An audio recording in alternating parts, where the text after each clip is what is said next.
Good morning, students. So in this microprocessor microcontrollers, we have come to the first unit where we have discussed about the 8086 architecture, and also we have discussed about the programming for the instruction set of 8086 microprocessor, how to write the programs and everything we have discussed in the unit 1. And the unit 2, the first part, that is the part 1, we are going to discuss about the introduction to microcontrollers, and second part we are going to discuss about the 8051 timer interrupts. So first part 1 of the unit 2, that is introduction to microcontrollers, where we are going to discuss about the following topics. That is the syllabus is overview of 8051 microcontroller, its architecture, input output ports, memory organization and addressing modes, instruction set of 8051. So this is the complete about basics of 8051 microcontroller. So before going to discuss about the microcontroller, in the beginning of microcontroller I have discussed about the what is the computer, what are the different types of computers, what is the mini computer, microcomputer. So not only mini computer, microcomputer, any computer that may require the following tools, that is CPU, which is the heart of computer, the central processing unit, input output port, from through which input output devices can be connected or can be communicated to the CPU, and bus, that is through which the address of the memory location where data or where program is stored, and data bus, which is used to transmit the data from CPU to IO devices or IO device to CPU, and it requires memory, which are two types, RAM and ROM, and some extra timers, interrupt devices, serial port and parallel ports. So these all are the necessary tools for a complete microcomputer. So the first unit we have discussed with microprocessor. Simply microprocessor is nothing but central processing. CPU of the microcomputer is nothing but microprocessor. In this unit we are going to discuss about the microcontroller. So what is the difference between the microprocessor and microcontroller? First we will see, then we will go for the overview of the microcontroller. So as just now I discussed, microprocessor is nothing but CPU of the microcomputer. It does not contain RAM, ROM, IO devices and all these timers, interrupts, serial port and IO parallel ports. All these external tools which are required to complete a general purpose microcomputer are connected externally or interfaced externally. So it is a microprocessor. In order to make a complete microcomputer, we need to interface RAM, ROM, IO port, timer, serial communication port or parallel port and everything that are connected externally. Okay. Whereas microcontroller, it is just like a small computer. It contains on-chip RAM, ROM, IO ports, etc. That means all the devices necessary to make a microcomputer are available in the same single chip. That means it contains the CPU, RAM, ROM, IO port, timer, serial communication port. So all these devices are built in a single chip. That is called as a microcontroller. So I think you understood what the difference between the microprocessor and microcontroller. Microprocessor is simply a CPU of the microcomputer, and it requires RAM, ROM, IO ports, timers, serial ports. These are all connected externally. Whereas microcontroller contains all these devices, all these components on a single chip. So these are the difference between the microprocessor and microcontroller. A microprocessor is a standalone. RAM, ROM, IO, timers are separate. Whereas microcontroller, CPU, RAM, ROM, IO ports and timers all are on a single chip, which I have discussed now.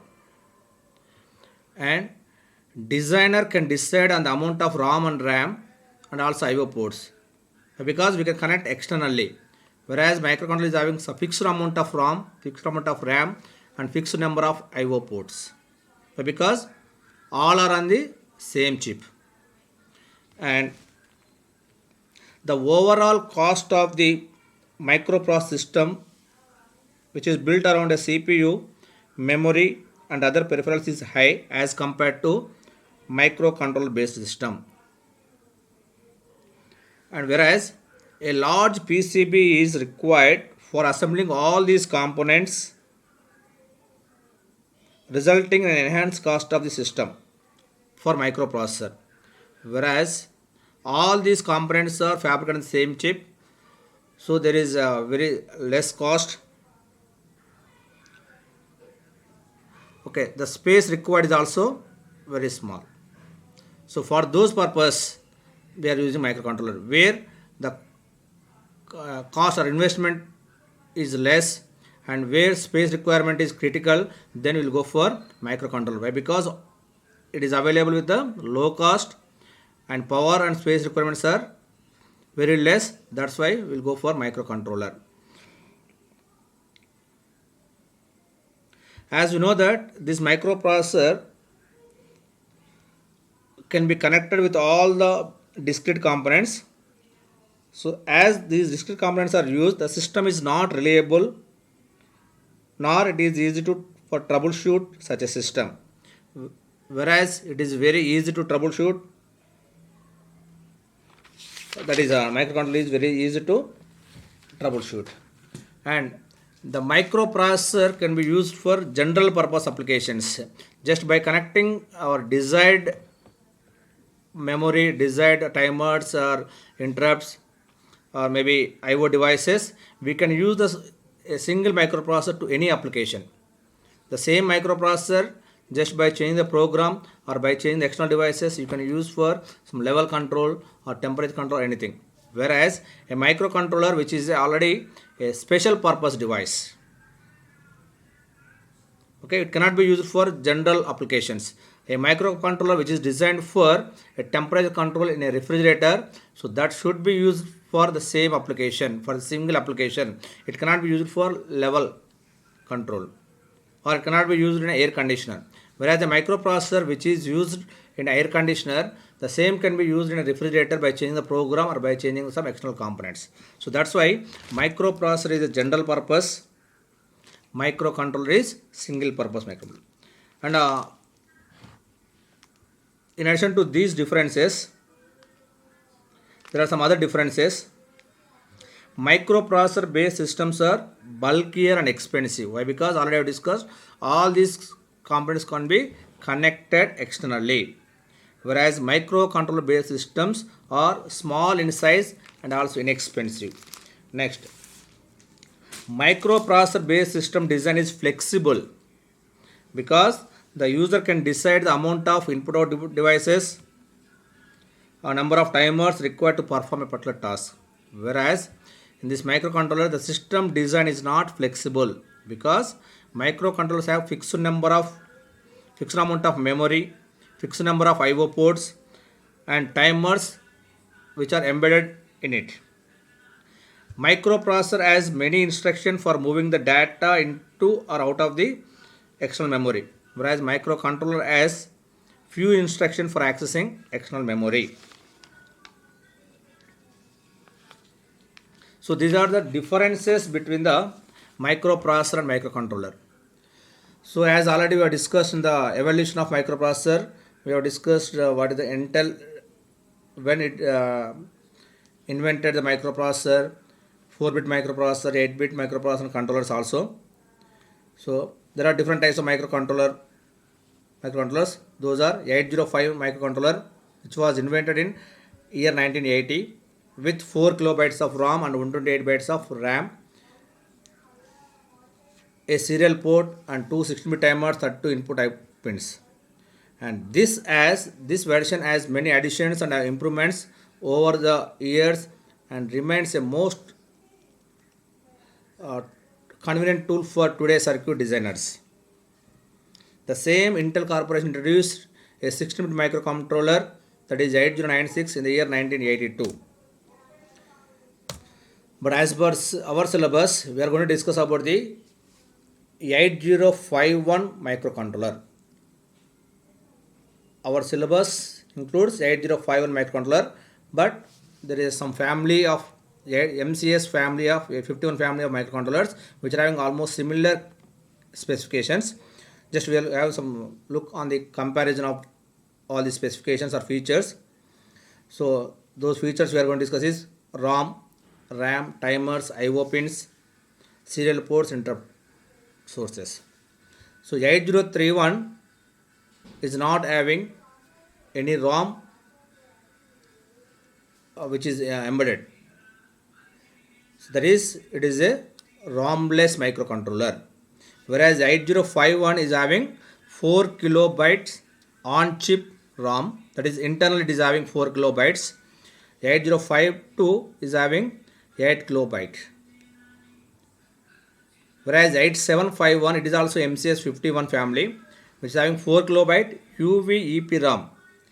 That means ultraviolet erasable programmable memory.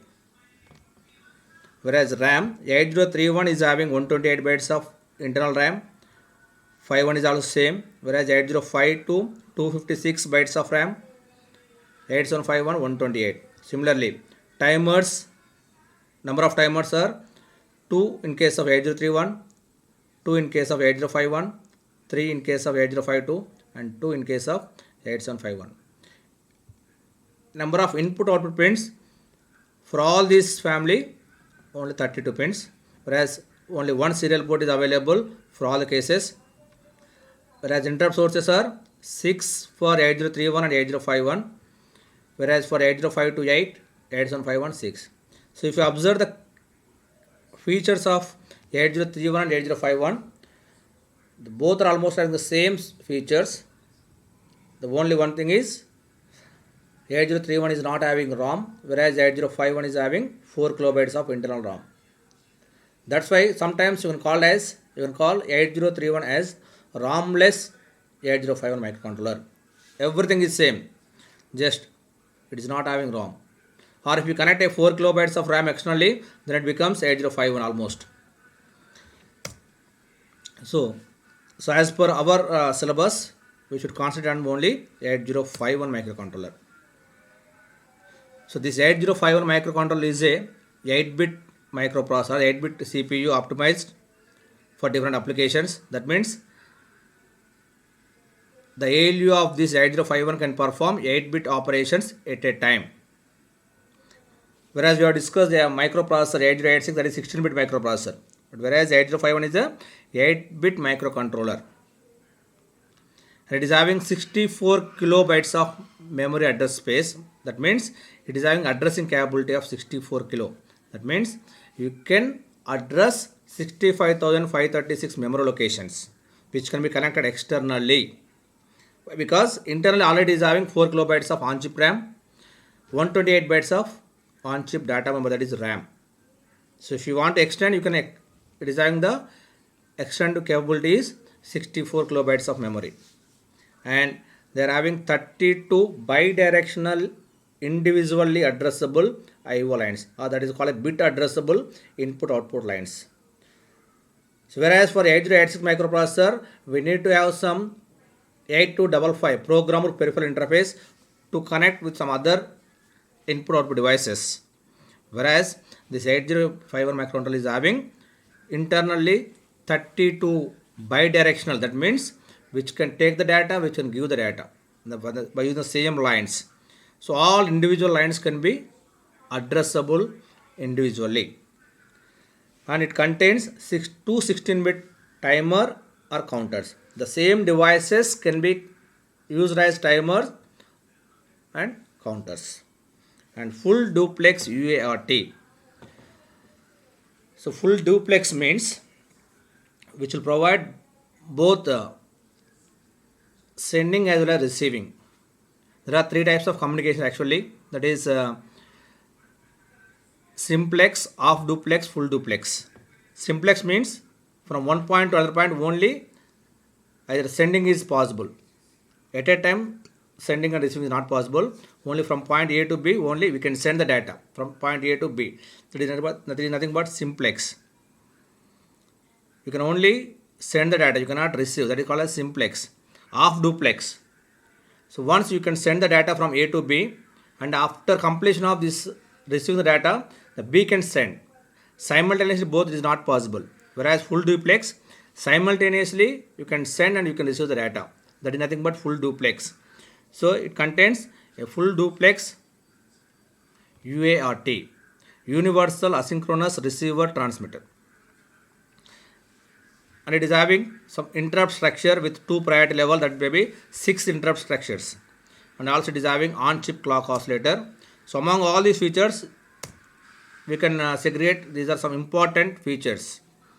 Those are, the 8051 microcontroller is having 4 kilobytes of RAM, 128 bytes of RAM, 4 8-bit IO ports. Just now I told that is 32, 4 into 8, 32 input out ports. If you want, you can go for 8-bit, 8-bit, 8-bit, or you can individual address. And 2 16-bit timers, the same can be used as counters. It is having serial interface, 64 kilo external code memory space, and 64 kilo data memory space. You can use externally. So the block diagram. So all these are internally on the same chip, they can be fabricated. Those are CPU. It contains oscillator and interrupt control, and contains 4 kilobytes of ROM, 128 bytes of RAM, 2 timers, 2 16-bit timers, serial port which will provide the transmitting the data and receiving the data, 4 IO ports, each port is having 8 bits. Totally we are having 32. P0, P1, P2, P3, and a bus control device. So this is nothing but block diagram of 8051 microcontroller. The same you can represent, or you can say that this is the architecture of 8051 microcontroller. If you observe this,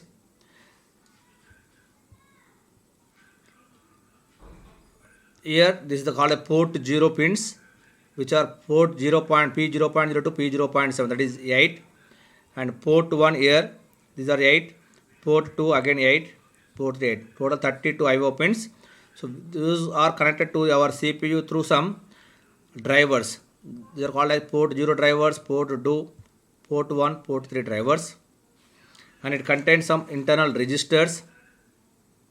It contains a RAM.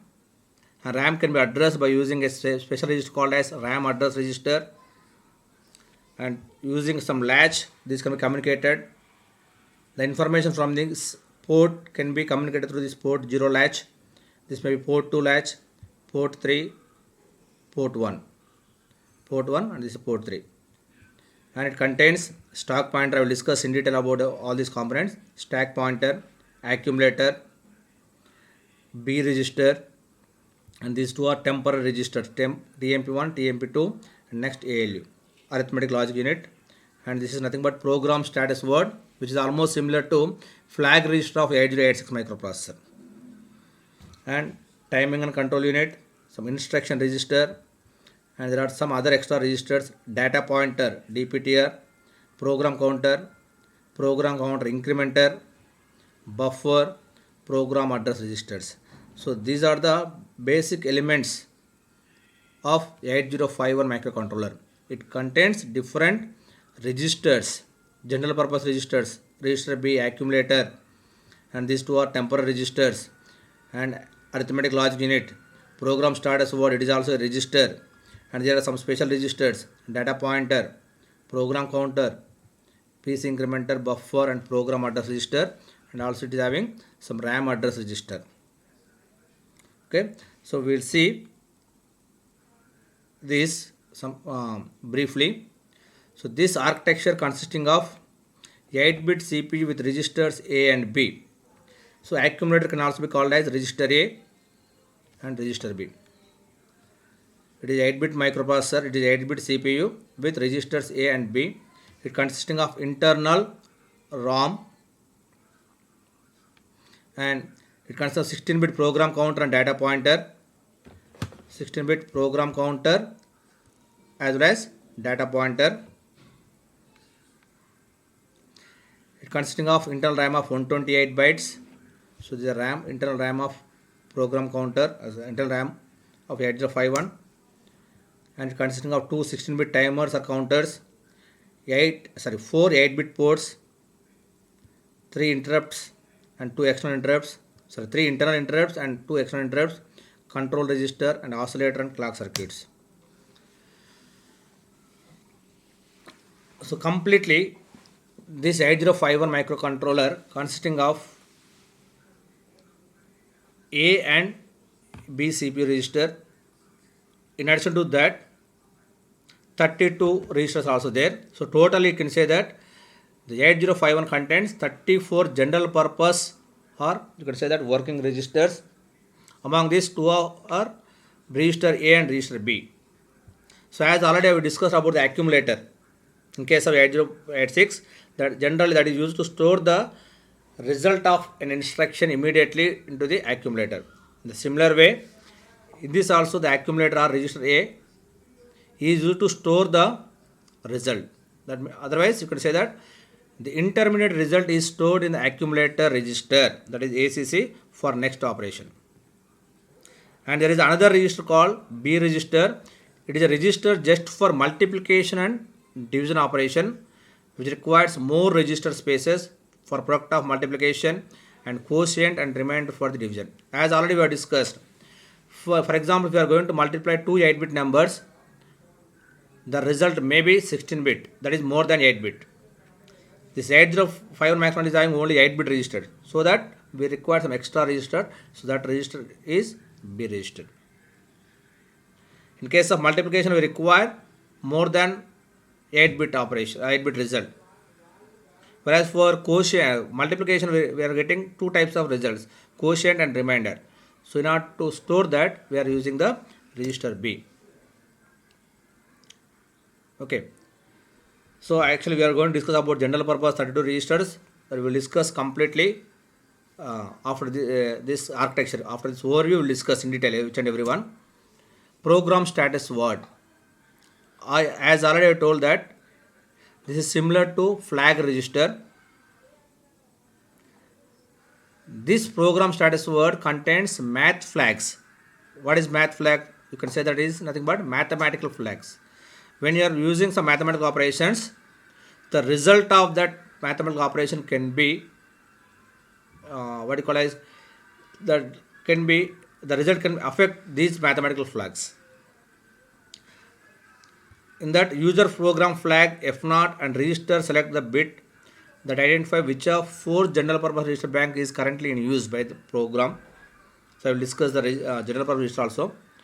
So the math flags include carry, auxiliary carry, overflow and parity. So this is the structure of program status word. Those are carry. So you can say that this is PSW. This is the PSW 0 bit, 1 bit, 2, 3, 4, 5, 6, 7. So I can say this is nothing but PSW 0.7. It's nothing but carry flag. So I think you know about the every operation carry flag. If the result of operation produces a carry, then this bit becomes 1 or this becomes set. Otherwise it is reset. Auxiliary carry. That is from the lower nibble to upper nibble. If there is a carry, then this flag will be set. That is PSW 0.6. F0, it is a flag 0. It is available to the user for general purpose. We can store some information. It is available for general purpose. RS1 and RS2, these are called as register bank selector. So actually we are having some other 32-bit general purpose registers. So that which are having 4 8-bits. So we can select the different register bank by using these two RS0 and RS1. If both are 0, register bank 0, you can select. If RS1 is 0, RS0 is 1, then we can select the register bank 1, like that. 1 1 register bank 3. So which are having some address. I will discuss about the addressing, memory addressing law I will discuss. Whereas this is overflow flag and P is the parity flag. This is about the program status word.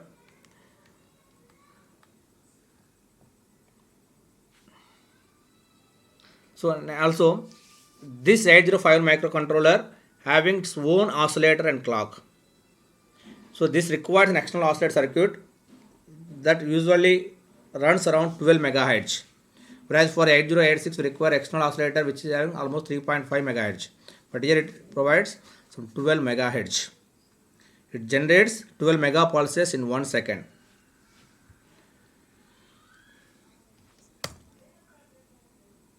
And it contains a 16-bit program counter.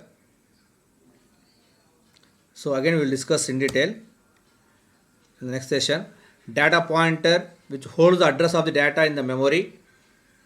These are available with a 16-bit register, and that can be divided into separated two 8-bit registers. One is DPH and another is DPL. Lower 8-bit of data pointer, higher 8-bit of data pointer. It can be used as 16-bit data register or two independent. You can say that it can be used as 16-bit DPTR, or it can be used as separate two 8-bit, that is 8-bit DPL and 8-bit DPH. And as already we have discussed, stack pointer in case of 8086, same. Stack is nothing but a section of RAM used by the CPU to store information temporarily. This may be some important.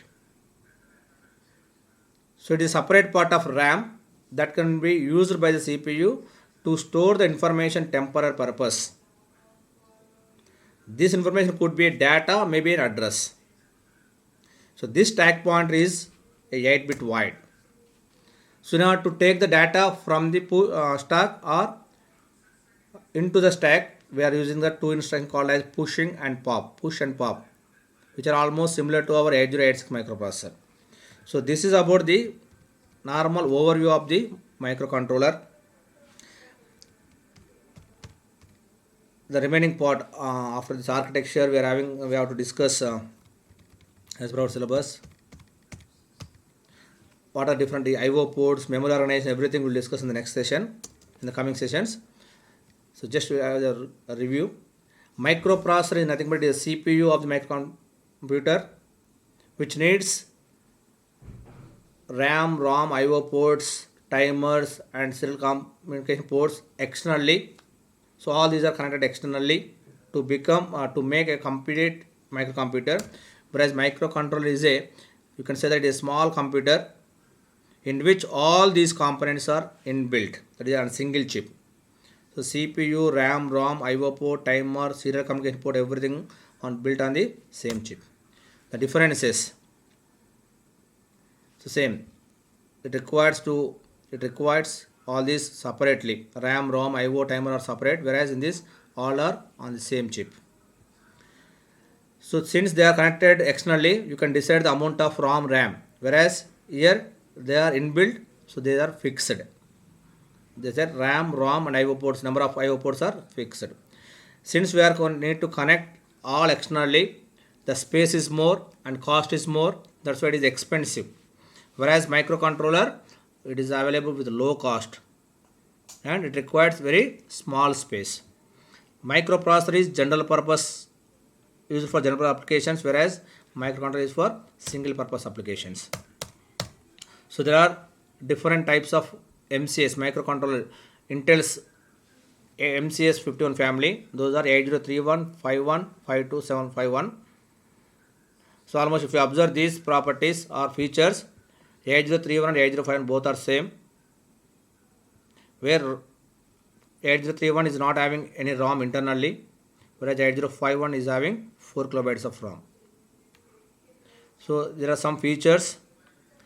Among those important features are 4 kilobytes of ROM, 128 bytes of RAM, 4 8-bit I/O ports, that is 32 input output ports, 2 16-bit timers which can also be used as counters, some serial interface, and external code memory space. So in the next sessions we will go for internal I/O ports, memory addressing and everything. Okay, the in detail about the microcontroller we will discuss in the coming sessions. With this I am going to conclude the topic.